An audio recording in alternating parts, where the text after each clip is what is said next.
کو میرا خیال 10-15 ہزار روپیہ کما لیتا ہے، اور کتنوں کو مفت بھی چیک کرتا ہے، اور وہ بھی ڈاکٹر صاحب ہیں جو 1500 روپیہ لیتے ہیں۔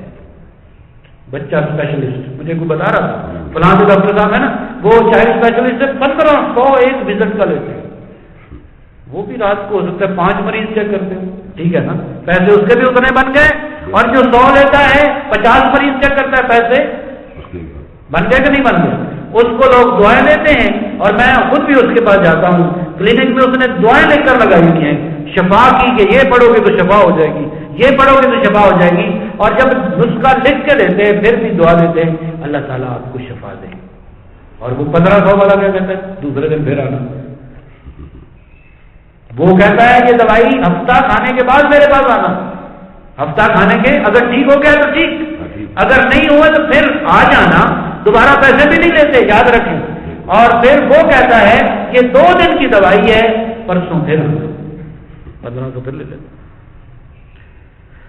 ہم کیا کمانا چاہتے ہیں اور کیا کرنا، سبق نہیں سیکھ رہے ہم لوگ دنیا میں؟ باہر اللہ رب العزت ہمیں توفیق دے کہ ہم سچی باتیں عمل کی طرف آئیں، اور یہ جو لوگ کہتے ہیں نا، یہ بات ابھی ختم نہیں ہوئی، من الذین آمنوا سبیلا، جو ممبر پہ بیٹھ کر، ممبر رسول پہ بیٹھ کر سمگلر کو آج کے رسول کہتا ہے، وہ کیا کہہ رہا ہے، وہ کیا کر رہا ہے، وہ کیا کہہ رہا ہے، اسے کبھی سوچا نہیں ہے؟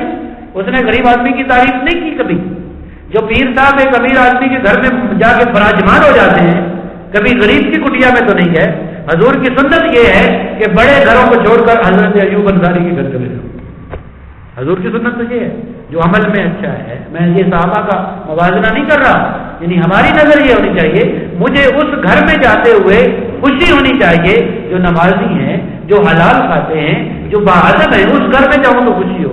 پیسہ نہیں بھی تو کیا ہوا، پیسہ بھئی امیر نہیں بھی تو کیا ہوا، لیکن مجھے تو کوئی امیر بلائے گا تو میں تو بھاگتا چلا جاؤں گا، ہاں جی، سر کے بل جاؤں گا اور وہاں پھر اس کی پلے باندھوں گا تعریف کر کر کے، ہاں جی، یہ بڑے عاشق رسول ہیں، یہ بڑے فلاں ہیں، یہ فلاں ہے۔ تو یہ سارا جھوٹ ہے جو طاغوت ہے، اور ہم کہہ اسے اچھا رہے ہیں جو دین والا ہے اس کی تعریف نہیں کر رہے ہیں۔ اللہ رب العزت نے فرمایا جو ایسے لوگ ہیں اولئک الذین لعنهم اللہ، ایسے لوگوں پر اللہ کی لعنت ہے، ایسے لوگوں پر۔ اب اللہ کی لعنت کا مطلب ہے نا کیا ہوتا ہے؟ اللہ کی رحمت سے دور ہونا، اللہ کی رحمت سے، یعنی ایسے لوگ بے شک جبے پہن لیں، بڑی بڑی گاڑیوں میں سفر کر لیں، بڑے بڑے گھروں میں رہ لیں، جناب ہر وقت ان کے پاس وہ کیا ہوتا ہے نیسلے کا پانی ہو، امپورٹڈ کھاتے ہوں، پینٹ کوٹ ٹائی لگائی ہو، کچھ بھی کرتے ہوں، اللہ فرماتا ہے یہ لعنتی ہیں، اور جو منبر پر بیٹھ کر انہیں آج کے رسول کہے وہ کیا ہے؟ یہ ہے دین، یہ ہے قرآن۔ جمعہ پر ایسی تقریر نہیں ہو سکتی، وقت کم ہوتا ہے۔ اب کہنا یہ ہے کہ ہم کیا کہہ رہے ہیں؟ اللہ کہہ رہا ہے جو دین کو بیچتے ہیں، جو طاغوت کی پیروی کرتے ہیں، جو سحر کے پیچھے جاتے ہیں ان پر اللہ کی لعنت ہے۔ اب کیا ہر بندہ لعنتی ہے؟ اب یہ بھی ایک الگ سے موضوع ہے۔ اب لعنت ہم ہر کسی پر تو نہیں بھیج سکتے کہ بھیج سکتے ہیں۔ اب اس پر لوگوں نے یہ تو لکھ دیا کہ لعنتی کنفرم نہیں ہے، لہذا یزید پر بھی لعنت نہیں ہو سکتی۔ اب ان کی نظر میں یزید لعنتی کنفرم نہیں ہے، ہماری نظر میں کنفرم ہے کہ نہیں؟ جو نواز رسول کو شہید کرے وہ لعنتی ہے کہ نہیں؟ جی وہ کہتے نہیں ہے، ہاں جی، وہ ان کا اپنا ایمان ہے، ہمارا اپنا ایمان ہے۔ اب حضور صلی اللہ علیہ وسلم نے فرمایا، اب حدیثیں ہیں 2-4 آپ کی خدمت میں عرض کر دوں۔ حضور نے فرمایا جو شراب پیتا ہے، شراب بناتا ہے، شراب کا کاروبار کرتا ہے، کشید کرتا ہے، سپلائی کرتا ہے، وہ سارے کیا ہیں؟ لعنتی۔ ایسا شخص ہمارے معاشرے میں تو کوئی نہیں ہے جی، ایسا شخص ہمارے معاشرے میں جو شراب کا کاروبار کرے، جو شراب کو منگوائے، جو شراب کو پلائے، جو محفلوں میں پیے، جو پھر رقص و سرور کی محفلوں میں جائے، وہ تو جناب اس پر اللہ کے رسول نے لعنت بھیجی ہے کہ نہیں بھیجی؟ ایسی عورتیں، ایسی جو مردوں کی سی شکل اختیار کرتی ہیں، اور ایسے مرد جو عورتوں کی شکل اختیار کرتے ہیں، ان پر بھی اللہ کی، ایسے بھی ہمیں نظر نہیں آتے جنہوں نے مرغیاں پہنی ہوتی ہیں، پونیاں لگائی ہوتی ہیں، ہاں جی، اور ہماری عورتیں جنہوں نے مختصر کپڑے بال کٹوائے ہوتے ہیں، مختصر کپڑے پہن کے مجالس میں جاتی ہیں ایسی بھی نظر، اور ہم پھر ان کو جناب ٹک ٹکی لگا کر دیکھتے ہیں۔ پھر حضور نے فرمایا وہ شخص جو کسی غیر محرم پر نظر ڈالتا ہے اس پر بھی لعنت ہے، جس پر نظر ڈالی جاتی ہے اس پر بھی لعنت۔ کیوں؟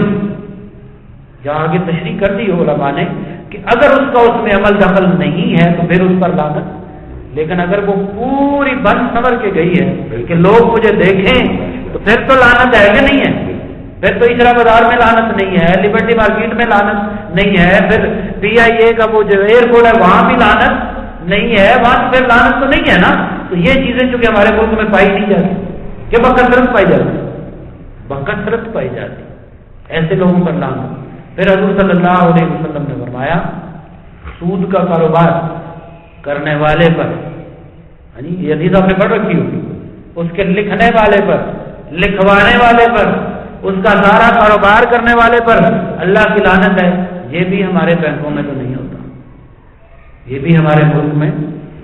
اب دیکھیں اللہ کی لعنت کے پہلو دیکھیں، جہاں اتنی اللہ کی لعنت برس رہی ہو وہاں رحمت کا تصور نہیں ہوتا، وہاں یہی چیزیں ہوتی ہیں جو اللہ کے بندوں ہو رہی ہیں ہمارے ساتھ۔ یہ ہم نے خود کیا ہوا ہے، ہم نے کبھی اس کو بدلنے کی کوشش نہیں کی، بلکہ اب ہمارا یہ یقین ہو گیا ہے، ہمیں یہ یقین دے دیا گیا ہے کہ سود کے بغیر ملک قائم ہی نہیں رہ سکتا۔ یہی مانتے ہیں نا، ہماری اکانومی نہیں چل سکتی، ہماری معیشت چل ہی نہیں سکتی، ہم ایک دن سروائیو نہیں کر سکتے جب ہم اللہ کے خلاف جنگ نہ کریں۔ اور سود کیا ہے؟ اللہ کے خلاف، اللہ کے رسول کے خلاف جنگ۔ جب ہم حالت جنگ میں ہیں تو پڑھے جائیں نمازیں، پڑھے جائیں، اس کی بات کرتے جائیں، ہیں حالت جنگ میں، تو اس لیے ہمیں دیکھنا چاہیے کہ ہم کر کیا رہے ہیں، ہمارے وڈیرے کیا کر رہے ہیں، ہمارا اس میں رول کیا ہے۔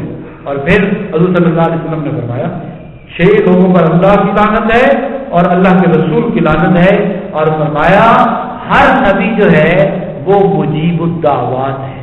کیا ہے؟ یعنی اس کی دعا قبول ہوتی ہے۔ اور وہ لوگ کون ہیں؟ قرآن میں زیادتی کرنے والے پر لعنت ہے، قرآن میں زیادتی کرنے والے پر لعنت ہے۔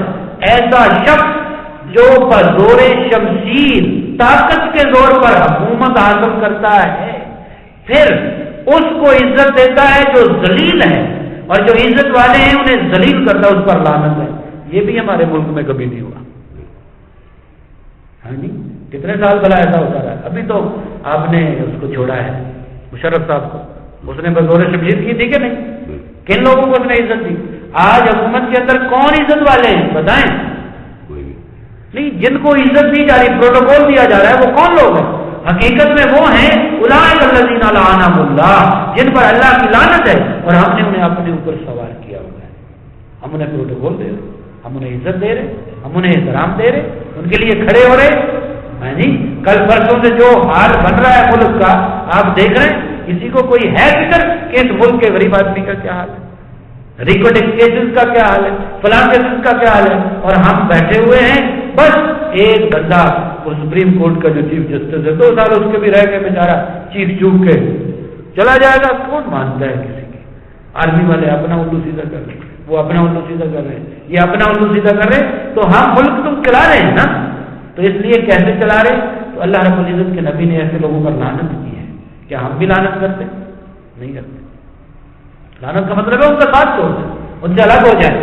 اور پھر حضور نے فرمایا پھر جو شخص میری نسل میں سے، میرے اہل بیت میں سے جو محرمات کو حلال کرتا ہے اس پر بھی لعنت ہے، اور کوئی بھی شخص جو حلال کو حرام کرے اور حرام کو حلال کرے اس پر اللہ کی لعنت ہے، کیونکہ وہ دین کے معاملات میں دخل اندازی کر رہا ہے۔ تو ہمیں یہ جو ایریاز ہیں ان کو بھی دیکھنا چاہیے کہ کہاں کہاں سے ہم مار کھا رہے ہیں۔ اب پھر فرمایا وَمَن يَلْعَنِ اللَّهُ، جس پر اللہ لعنت کرے، جسے اللہ اپنے رحمت سے دور کر دے، جسے اللہ اپنی رحمت سے دور کر دے، فَلَن تَجِدَ لَهُ نَصِيرًا، پھر اس کا کوئی مددگار، پھر امریکہ کو بلا لے، برطانیہ کو بنا لے، نیٹو کو بلا لے، UN کو بلا لے، جب اللہ کی رحمت سے دور ہے تو پھر اس کی کوئی مدد نہیں کر سکتا۔ اللہ مدد کرے تو پھر اللہ اس کے لیے